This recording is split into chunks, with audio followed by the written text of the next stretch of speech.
Hi, Larry. Hey, Graham. Hi, my name is Graham Resnick. I'm a filmmaker, writer, director, sound designer, and I started working with Larry Fessenden about 10, 15 years ago through my friend Ty West, who I grew up with, and have done a lot of sound design with on his films.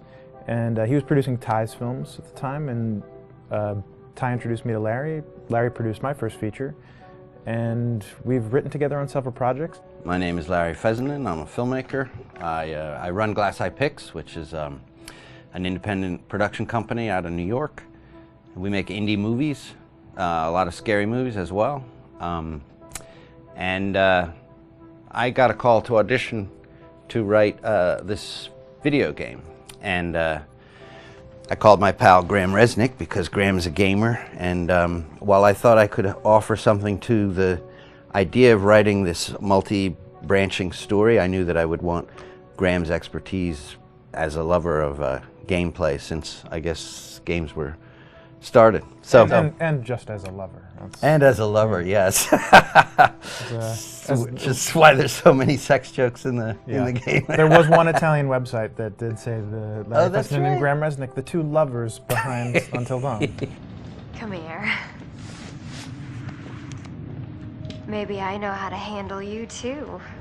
I am definitely ready to be handled. So I wanted Graham by my side.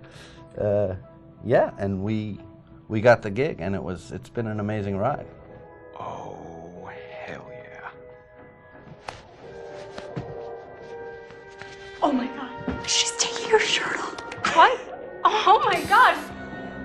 Matt, what are you doing here?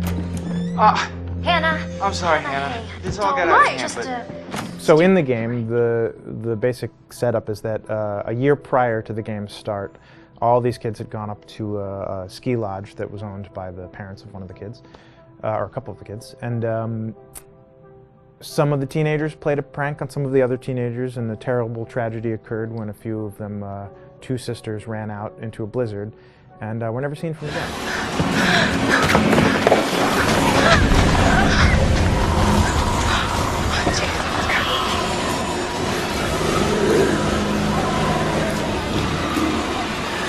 So now, a year later, this is kind of torn apart, this group of friends. They've gone through some trials and tribulations in the past year. The brother of the two girls has had a lot of psychological issues, and to kind of help him cope and help them all get over it, they all returned to the lodge a year later, back up on the mountain.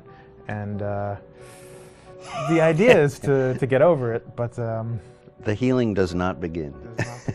Yeah, and these kids are all trying to find themselves. They've been through a trauma, but in general, they're just teenagers trying to figure out who they are. So they're all kind of falling into the patterns, the stereotypes, the characters they see on TV and in the movies. I think we were very interested in taking genre tropes and kind of making them sort of refresh them.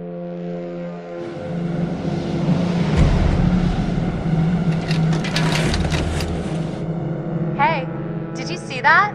Dad said it'd just be us this weekend. We're familiar with how slasher movies work.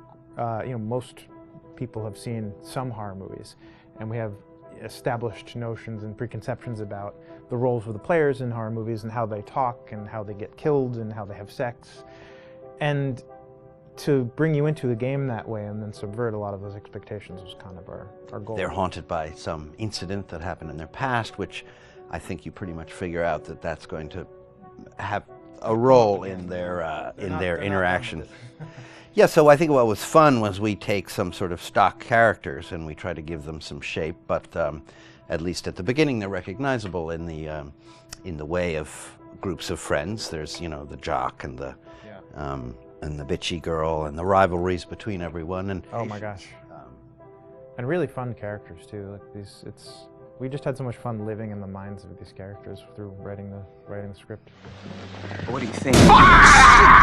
Jesus! It was fun. I think we were looking to get that kind of banter that you see both in movies, but also that you absolutely have with friends, and sort of those inside jokes. And of course, as writers and as friends ourselves, we sort of developed little tracks, and we try to give the characters that kind of vibe.